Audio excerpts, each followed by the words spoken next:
اسد صاحب میں ایک دو آپ کو سوال پوچھوں گا، آپ کی میں بہت قدر اور عزت کرتا ہوں تو برا نہ مانے مہربانی سے۔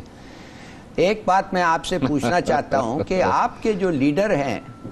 آپ کے لیڈر ہاتھ نہیں ملانا چاہتے ہیں شہباز شریف سے، چلو ٹھیک ہے، کیوں ملائے بھائی؟ ان کے خیال میں شہباز شریف صاحب جو ہیں وہ ایماندار آدمی نہیں ہیں، ان کے خلاف بہت کیسز ہیں، بلکہ ان کا پورا فیملی جو ہے وہ اس وقت پھنسا ہوا ہے اور شاید پکڑا جائے، تو وہ ان سے ہاتھ نہیں ملانا چاہتے، میں سمجھتا ہوں۔ مگر بات اصل یہ ہے کہ اور جو لوگوں نے ان کو الیکٹ کیا انہوں نے غلط کیا، مگر اس وقت پبلک کو نہیں پتا تھا کہ یہ حالت ہے ان کی، تو کیوں نہیں بھائی یہ بہتر وقت نہیں ہے کہ ڈیزالو کرو پارلیمنٹ کو اور ایک نیا الیکشن پہ جائیں؟ یہ آپ دیکھ رہے ہیں پارلیمنٹ پہ ممبر آفٹر ممبر پارٹی پہ کنوکٹ ہو رہا ہے، پکڑا جا رہا ہے، نیب کیسز ہیں، یہ کیا توجہ دے سکتے ہیں لیجسلیشن کو؟ صاحب تو کہنے کی بات ہے کہ ختم کرو اس کو، ایک دفعہ اور جاؤ لوگوں کو اور کہو کہ اگر پھر بھی تم ان کو الیکٹ کرنا چاہتے ہو، یہ لوگ جو اب ہم جان رہے ہیں یہ کیسے ہیں، تو پھر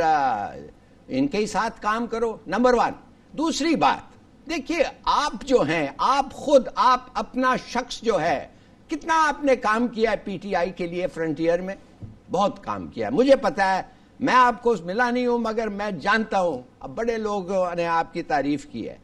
آپ نے چیئرمین ہو کے اس پارٹی کے، پریزیڈنٹ ہو کے کے پی کے پارٹی کو بڑا کام کیا، مگر جب وقت آیا چیف منسٹر بنانے کے لیے تو آپ نہیں تھے، اور جیسے لوگ کہتے ہیں اے ٹی ایم کھٹک صاحب بن گئے۔ میرے خیال میں یہ اچھا چوائس نہیں تھا۔ فائنلی یہ سوال، اور اس پہ بھی آپ جواب دے دیں کیسر صاحب، آپ کے پرائم منسٹر 8 دفعے آپ کے پرائم منسٹر نے کہا ہے کہ ہر ہفتہ میں پارلیمنٹ آؤں گا۔ انہوں نے وعدہ کیا کہ میں کوسچن ٹائم پہ آ کے کوسچنز آنسر کروں گا پرسنلی۔ آپ کو پتا ہے اسد صاحب کتنا بڑا ہوتا ہے کہ ایک پرائم منسٹر کھڑا ہو کے اپوزیشن کو face to face question, full television جب ہوتا ہے لوگوں کو اچھا لگتا ہے، یہ پارلیمنٹ کو جوش اور جذبہ آتا ہے، لوگ کہتے ہیں ریلیونٹ ہے۔ یہ 8 دفعے کیا ہے، یہ he hasn't appeared for 8 times، 8 مہینے میں 8 دفعے بھی نہیں آئے ہیں پارلیمنٹ میں۔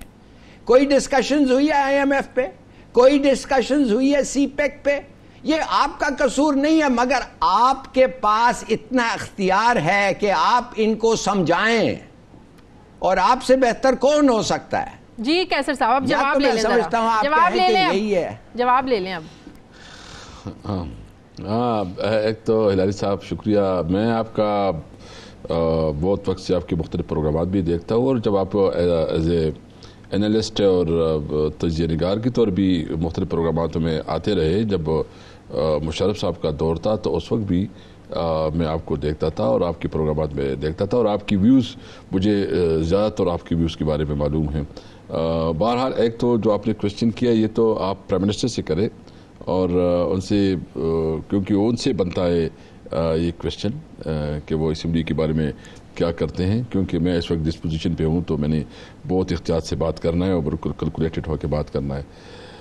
دوسری بات یہ ہے کہ وہ مجھے چیف منسٹر نہیں بنایا، پارٹی نے ڈیسیجن کیا، میں پارٹی ڈسپلن کا پابند ہوں اور رہوں گا۔ میرا عمران خان کے ساتھ زندگی کے 22-23 سال گزرے ہیں،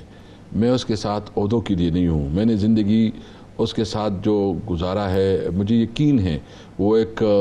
مخلص آدمی ہیں، دیانتدار آدمی ہیں، صاف نیت آدمی ہیں، مجھے یقین ہے کہ وہ جو بھی اس وقت صورتحال ہے اس صورتحال سے اس ملک کو نکالے گا۔